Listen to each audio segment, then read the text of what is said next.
This is the Fleet Success Show. This is the only show designed for fleets where we won't pitch you on products, but rather we're going to pitch you on ideas. Ideas around the 4 pillars of fleet success: stakeholder satisfaction, intentional culture, resource efficiency, and risk management. Ideas from business and technology to fleet and leadership. These are ideas for tomorrow, from the lessons of yesterday and today. This is the only show designed to help you raise the lid on your fleet, because your fleet can only be as great as you are. We see that greatness in you. This show is for you, and we're glad you're here. We hope you're ready. Now let's get into the show.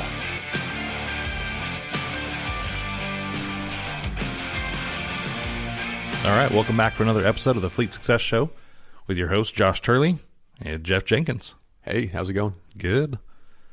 We're experimenting with some new podcast equipment, and so far it's going pretty well, I'd say. I like it. Hopefully you guys see the sound quality's better. That's what I'm hoping too. Yeah. So, I mean, not that it was bad, but like just taking it to the next level. It's 100 episodes in. It's like, where do we go from here? Well, we just got to boost the production quality, right? There you go. Can't do anything about the content. The hosts are who the hosts are. Sorry, guys. So I played our last episode for my daughter. I took her to the gym. So she just got like 7 minutes on there on the way back. And she just looks at me and just like rolls her eyes. Like, oh my gosh, really, Dad? We're going to listen to this? It's like, I can't believe you're doing this right now. I said, Jay, you can actually get something out of this episode, right? It's not necessarily fleet related. We're all talking about routines. Come on now. Exactly. This is why I need you to get out of bed. We were just talking about that this morning with my wife. So, so today we wanted to talk a little bit about, not routines. We wanted to talk about Summit. So last 2 weeks ago, we did Fleet Success Summit 2.0, and people have been asking, well, how did the event go? What were some of your takeaways? How did it go?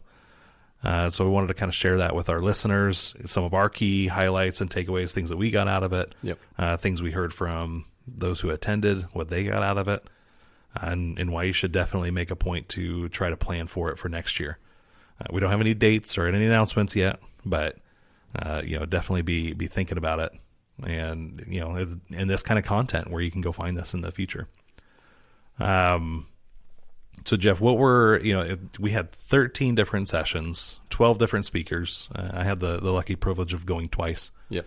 But what were some of your favorite highlights or takeaways that you took from some of the speakers? Well, can I answer that in a minute? Because one of the biggest things that I heard when we were talking to people at the event Tuesday night after the first day was, how do we take all this information and not necessarily just apply it, but how do we get those that are above us, right, to buy in? Because people are super jazzed, right? You're talking about all these great things. You're talking about the 4 different pillars and different ways you can implement them or ways that you can think about the pillars, but they're rejuvenated. They feel great, and they want to go back and take on the world. But then they're like, but I don't understand how I'm going to be able to get everybody else on board with that as well. Because the cool thing about the summit is you go and it's a lot of information, and you feel extremely overwhelmed. But at the same time, you hear all these great ideas, and you're supercharged the whole time. And then you get back and life settles in. Yeah. And you get busy. And so those things don't get implemented, or you set up a meeting with your director or your supervisor, and they're like, yeah, that all sounds well and good, but why? What's the point? I don't get it. Right. And so my advice is usually just start small, right? You just pick the one thing. And then once that one thing's done, you pick the next thing and that next thing, and you just do these baby steps. I just don't know if you have different advice, whether for people who attended or people that are trying to implement other things, when it comes to, the 4 pillars of fleet success. Anytime I've gone to a show that I come back with so much like that, and I'll tell you, and you know this, is it's like, oh no, Josh went to another conference. here's the slew of, it's like an avalanche, right? And all these great ideas, and some of them, they catch hold, and a lot of it is just I'll throw it on the team and see what resonates. It's like, oh yeah, no, that definitely is a pain point, and whenever there's pain behind something, it creates inertia, right? It creates a reason to change. Other times, I'll have a great idea. It's just not the right time for that idea. So, put it in my notebook and I'll file it away for later. But yeah, don't be surprised if like, you go back with a whole bunch of great ideas and the team's like, oh, okay, we just you almost have to like weather the storm of inspiration that comes through from an event like that. Right. Which isn't great, but it's not to say that every idea you have is going to be wasted or something like that. When you do communicate it to your superiors, be looking for those things that are hot, that are painful, that are, there's emotion behind them, because then you are more likely to get some buy-in and get some energy behind whatever you're trying to get done.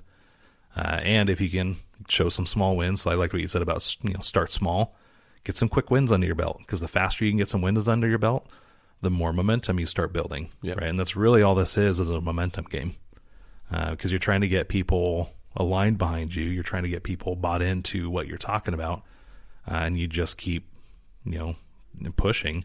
But the faster you can have some credibility, the more likely you are to get more people onto your side later. Yeah. So yeah, that's a good advice. So to answer your question, first of all, I have, and I'm not saying this because you're my boss, but I do have the pleasure of like hearing you talk more than most people. No, yep. Right.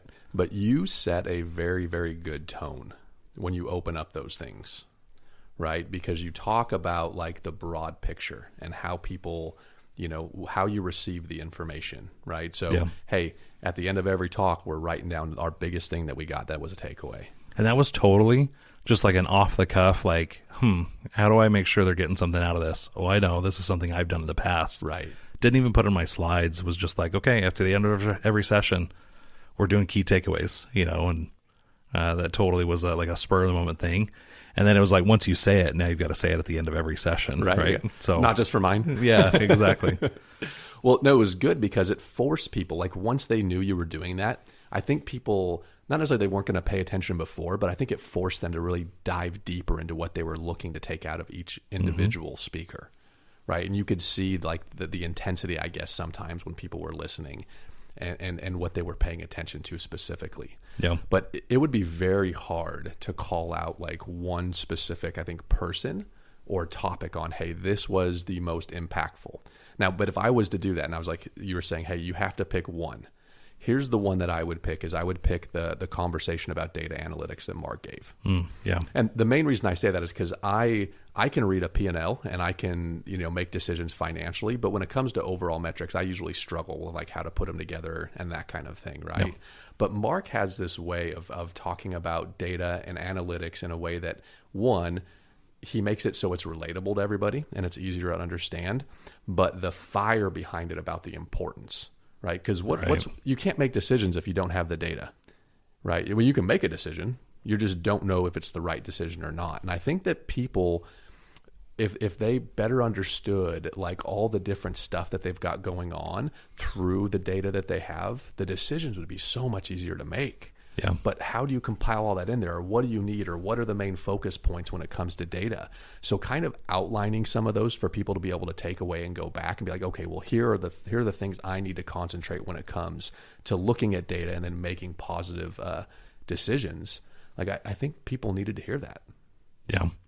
And I especially like his emphasis too on, the spotlight's never been brighter on Fleet than right now. Now's the time to tell your story and let data help you tell it. Yeah. Right. And don't tell the wrong story. I think with data, it's easy to get kind of bombarded with the amount and the volume of information coming at people. But he did a really good job of kind of like, hey, just, focus on these areas, and look for the right metric. And I loved the graph he showed of, cause he's comparing EVs versus, what did Al call it? Conventionally fueled vehicles, CFVs, instead of ICE. Right. And he just showed this really amazing graph, and he was like, okay, so this graph, you look at it and it's really cool. And it shows you just, like here's the actual long-term impact of, flipping to an EV only strategy. And then he says, and now this graph is going to put those savings into perspective with your CapEx and your OpEx, and it was amazing to see this graph that had a lot of volatility in it. Yep. To suddenly essentially become like nothing. Like, it dropped all the way, and it's an awesome slide. If you get a chance, you can go look at it. But this chart basically, like the percentage of your overall was so minimal that it was like it wasn't going to have a huge impact. Right. Which, it made people all of a sudden like, wait a minute, we've got to question this now. But that's the whole thing, is like you have to tell the story with data, because data, you can't just go off of a gut reaction, or, as he kept saying, go in with eyes wide open. Yeah. Right. Like if you're going to make the decision and you want to do it for ESG reasons or anything like that, then make it for those reasons. Don't make it because of economics. Now he's just going off of his data. He's like, and there's other data that might show that there is a bigger impact economically. But my models weren't showing that. Right. Yes. And so it was really insightful to me, as like, hey, this could be the thing. And we've talked about that on this podcast before, about being pragmatic with EV adoption. And his presentation, and he doesn't have a dog in the fight. He actually says that right at the beginning. Yeah. He's like, whatever you want to do, I'm here to support you, but let's make sure that we're doing it informed by data. Mm-hmm. And his was too, I felt bad because we put him right after lunch and it was so much information. Like he was running through slides, getting to the end of the 60, but I'll tell you that was probably one of the ones that I heard a ton more feedback from attendees. Like, oh my gosh, like this was gold. Right. And attendees have actually heard this presentation before, either at RTA Connect or at NAFA or NCSFA, because Mark's done this presentation a couple times. And it's still, every time you take away something different, and usually, again, that goes back to the pain. What's your most acute pain right now? And you listen to something, you're like, oh, that's new. That's a new take on something. I've heard this before, but he said it in a different way this time, and it clicked. Well, a lot of people struggle with that. That's why it was so impactful, right? Yeah. And it doesn't take away from what anybody else spoke about. Yeah. But like data is a hard thing for a lot of people, not only to accumulate, but to also read and to understand. And he spells that out very well. So, and I got the same feedback. Actually, that's one of the reasons why I bring it up, is because a lot of people talked about just the data, and they wanted the slides afterwards. Hey, can I get those slides? Can I get the presentation? Just so I can have that as a reference point. Yeah. Well, and then in two, so I can go to my superiors and make my case, right? And how do I go do that? When he lays out this really nice outline, this is how you're going to go tell your story, right? And speak in their language, not in your language, Yes. That was a really key takeaway. I think, like my dark horse, the one that really surprised me, like we had Don on the podcast before. Yeah. He impressed me. Like, Don's a smart guy. Yeah. He's smart. He's got charisma. Yeah. Like, he was fun to listen to. I was expecting like, okay, risk management, here comes Toby from the office, yeah, guys, we need to make sure that we're being a little bit safer today. Don't do nothing stupid, right? Like I was expecting just, kind of like, oh, okay, I'm going to be a little bit bored during this presentation. We had him on the podcast. And I was like, he's actually really fun to talk to. And then he showed up on stage and it was like, wow. Who is this? This was amazing. Yeah. And because I'd never really heard him speak before, hadn't really attended anything. Just the amount of stories that he has, the positions that he's held, the fact that he was an Army Ranger in the Airborne. It's crazy. Like, it was just like, holy cow. This is a guy who talks about safety, yet he used to jump out of airplanes. So, like, this is the kind of guy you want running your safety division. Right? Oh, yeah. Somebody who's all about balanced risk. Well, and what's funny is, and he even told the story, he didn't even start out in the industry as a safety person. He was in operations. Yeah. Like he was just trying to make money. He was increasing that revenue. Yeah. And then he brought up a bunch of issues with risk management, and he kind of just pivoted into that direction. Yeah. And just like risk management by accident. Yeah. Which I feel like is every fleet manager's story, right? Is fleet management by accident. Yeah. I think one of the key, and I even posted about this on LinkedIn, one of the things that really struck me as he was speaking was the idea that, we essentially kill a 737's worth of people on our highways every week. Crazy, right? Like, could you imagine a 737 just going down every week? And we're like, yeah, okay, that's just a risk of air travel. It's just right? normal. I posted that on LinkedIn, and I had a couple people, and it actually almost like proved my point, right? Is that I had a couple people immediately like, Josh, you're comparing apples and oranges, right? We have millions of more people traveling via roadways. And I'm like, fine, maybe it's not a 737 every week. What if it was a 737 every 6 months? In this nation, right? Like, fine, let's extrapolate this out, like what this actually turns into. If we were to do apples to apples, numbers to numbers, right? millions of miles traveled via air versus millions of miles traveled via roadway. And then they're like, well, yeah, but you don't have all the licensing requirements or the inspections or anything like that go into. It's not necessarily true.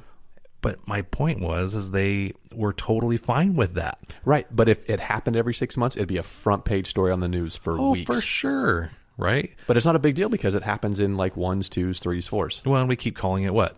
Accident. Yeah. Instead of a crash. Right. Right. Or an incident, that was like intentionally or unintentionally caused, but doesn't matter. It was due to either negligence, ignorance, or incompetence. Right. And we've accepted it. Right. And that, I think, was like the whole point of what Don was talking about, and what my point of the LinkedIn post was, like, we've accepted that it's okay for us to kill a 737 worth of people on the highway every week. And it's just part of doing business. And it's never, like, you don't ever hear about it unless it's a school full of kids or like a van full of kids or something. It's got to have the shock factor. Yeah. Right. It doesn't have it. No. At all. But people die in car accidents all the time, every day. And a good portion of them are preventable. Yeah. Because of either speed, excessive, excessive speed, distracted driving. There's a second category, though, he had right after speed. Maybe it was just failure to maintain control. I think I'm trying to remember what that was. Yeah, I think that's what it was. But I thought distracted was like the second bucket, but maybe not. It was lower on the list than I thought it would be. Yeah. But that definitely is a major one. Maybe it was impairment, like impaired driving. Oh, okay. And we, like we've talked to people on the podcast. We had a couple guest speakers 2 years ago at our first Fleet Success Summit that talked about the impact of impaired driving and some of the fatalities we have on that. But it becomes again acceptable. We just kind of like roll on and ignore it. That was one of my biggest takeaways out of all the speakers. Like, that's the one I'm gonna remember most. The second one I remember most is the rating system. I don't remember if it was Tim or Don. They talked about this rating system, but using 1 through 4 instead of like 1 through 5, because then it picked you. You have to be on one side or the other. You can't pick like middle ground 3, right? And I really liked that. And so I'm like, I'm going to start using that more just in general, not even necessarily related to safety or risk analysis, but doing this 1 through 4 rating of, and I don't even remember the numbers, but you can bake it out to really bad, poor, better than average, and exceeding expectations or meeting expectations, some balance of that. But I liked his chart when he talked about risk management. He says, look, there's going to be things, you got to look at what's the impact of the business and what's the likelihood of it happening, right? And rate those on a 1 through 4, and you put them on a little graph. He says the ones that you really need to worry about are in the top right? They've got a significant impact to the business, and they've got a significant likelihood of happening. And then he says you just kind of work your way across the top left until you get to the ones that, they might not have a big impact, but they're almost guaranteed to happen, right? And it was a fun little quadrant. It's forcing you to make the hard decisions. Yep. Right. Because now your focus is on what needs the most attention. Well, and it's telling you a story with data. Yeah.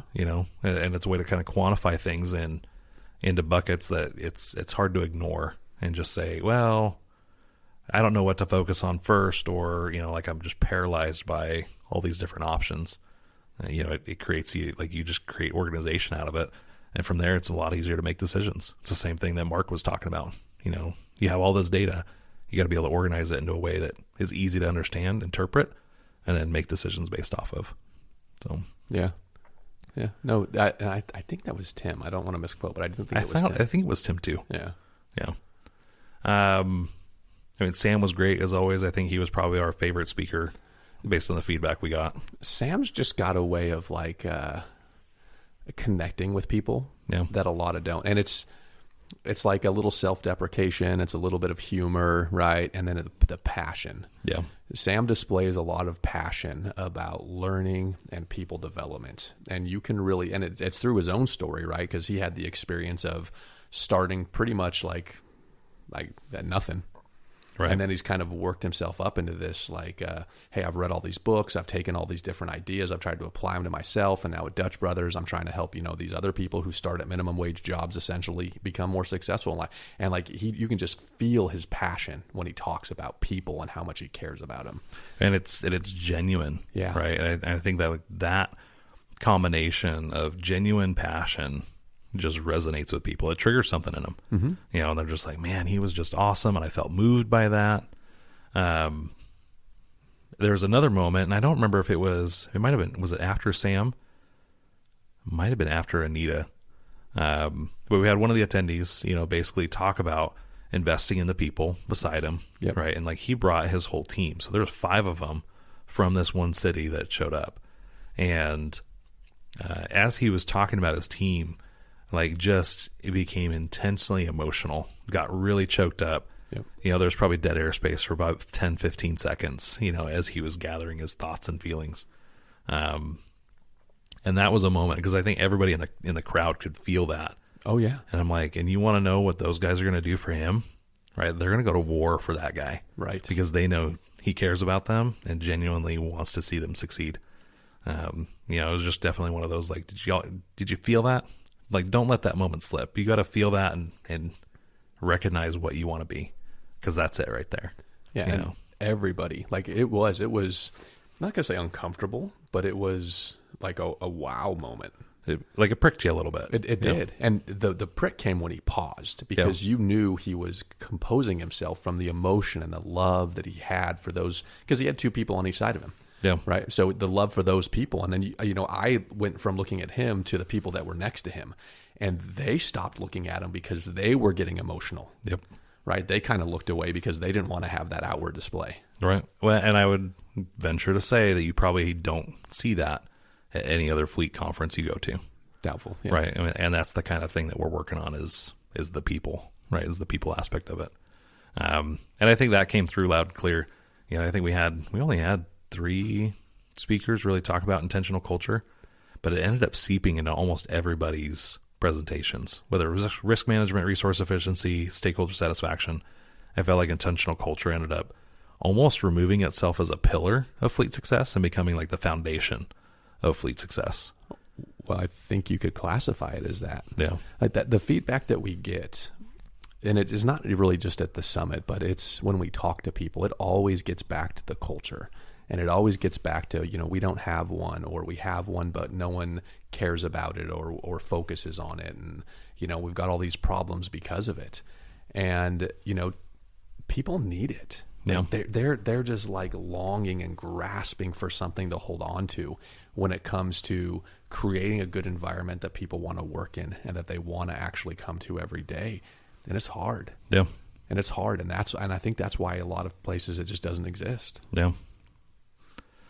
Yeah, I thought, Anita did well, Christine did well, right? And both of those are non-fleet people coming in, talking to just fleet people. So it was fun to see them try to make that leap. And I'd say they did an okay job. I'm not going to say they walked it out of the park, not like Sam did, but what they had to say, they got it, right? Like there was there was definitely moments where it was like, yep, they understand what they're going through. And then they said something that, the audience members were definitely coming away with. And they brought the perspective that we were wanting, right? Which is like the non-fleet perspective. Yes. These are people that have grown up in industry, grown up in business, and they're, Anita, it was actually in construction, so she at least had an element of it. But like this gray collar work that we're doing, right? Because it's not blue collar anymore. And it's not quite treated with the respect of a white collar profession. Right. So it kind of ends up in between. But to have people like Christine and Anita come in and really lay it. I like how genuine they are as well, right? Like they're not afraid to mix it up. No. Start swearing on stage. Like they just, they're totally real. They lean in. They know how to fit the mold. They do. It's funny. So, before Anita went on, she's standing next to me and I'm just like talking to her a little bit. And she looks over and she's like, "Hey, is it okay to swear on the stage?" I look at her, I go, "You're asking the wrong person." Yeah, if she had asked me, I'd been like, "You're totally fine. You just be you, right? Like just be your most genuine self, right?" And because I've heard her drop F-bombs on stage. Yeah. I'm like, if that's what, just whatever whatever the Holy Spirit's going to tell you, you go ahead and you just say it out loud. That's right. And they just run with it, be genuine. That was great. Yeah. Yeah. But if you weren't there, you definitely missed out. Wish you guys could have been there. I would suggest trying to make it a priority when you start seeing stuff about it. We're looking at ways to make sure that it's effective, that we're getting the message to the right people, getting the message out in the right ways. There'll probably be some changes coming up around that event, but keep an eye out for it. Look for events like this anyways, because, you're missing out. Like you're missing this. Yeah. If you're relying just on yourself to make changes, you're going to fail. Yep. You need help. You need outside input. You need outside resources. It's just hard to do it when you go at it alone. Yeah. How's that proverb go? If you want to go fast, go alone. But if you want to go far, go together. Yeah. Right. Because it's the only way to sustain momentum is with people around you instead of fighting against people all the time. And honestly, you need something that's going to outlast you. Yeah. And I think that was probably my last, I didn't really talk about succession planning too much. But I do know that was one of the things that I took away from Jim Collins, and my wrap-ups remarks were all about, hey, here's key takeaways that I've gotten from studying Jim Collins. But the lack of succession planning really is about lack of legacy, right? And you not being able to build a team and grow it beyond you so that when it's time for you to step away, it will continue, right? And if you can't build a culture and build something like that that's going to outlast you, then what have you really done? Right. Yeah. Other than just fought the system. Gone through the motions. Yep. Status quo maintain. So that was definitely a moment too. And I think even a couple of the speakers came up and they mentioned something to that effect of I thought I had the guy and I don't have the guy. Yeah. As they're trying to think about who's going to carry this legacy. Because, you were putting a ton of time and energy. If you're in a fleet and you've been fixing that fleet for years and you know how much energy it takes to do it.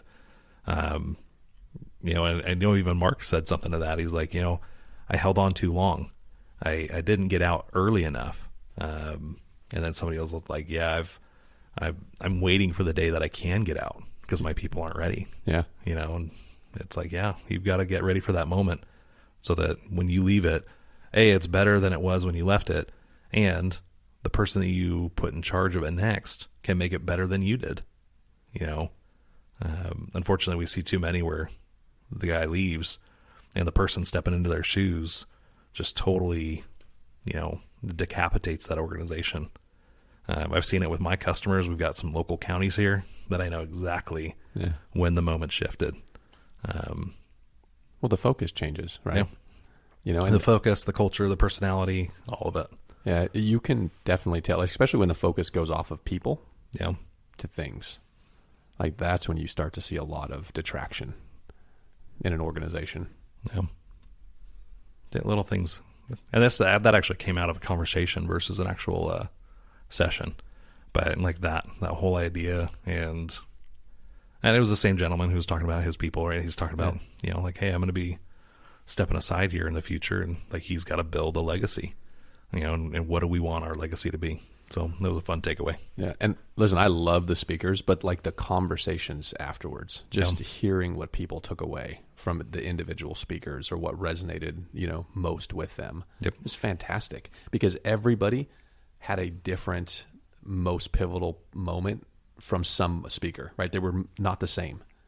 Right, everyone has their favorites, I love what this guy said, yada, yada, but, so I picked something up from Craig, or I picked something up from Al, or I picked something up, just through the list from Tony or Mark or Christine. I heard everybody take away, hey, this was my most impactful about a different speaker. Yeah. There was nobody left out. Yeah. Yeah, you definitely, it wasn't one speaker dominated. There was something for everybody. Yeah. Wherever you were at in your journey, there was something there for you. And the guy from, from this city that I keep mentioning, he's built an intentional culture. So a lot of that stuff might have been probably more reminders. And he probably even had a couple takeaways, but his biggest takeaway was the data. It was okay, now I'm ready to move into that next realm, right? And this is too, why we talk about fleet success as all four pillars as this balanced mastery between all four of them instead of just an overemphasis on one.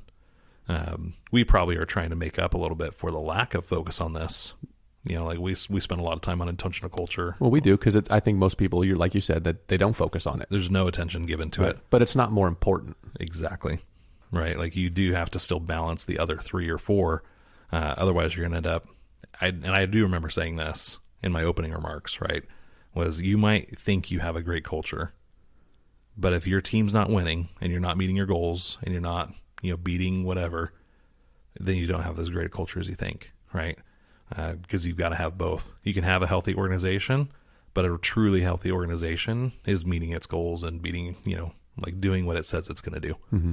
And that comes straight out of Patrick Lencioni's 5 dysfunctions of a team, right? If you've mastered all 4 of the other dysfunctions, but you're still not getting the results, then you're not totally functional, because that 5th one is the inattention to results, right? It's achieving your goals. And so it takes all 5 of those to have a truly healthy team. But a truly healthy team won't allow for that 5th dysfunction to be ignored.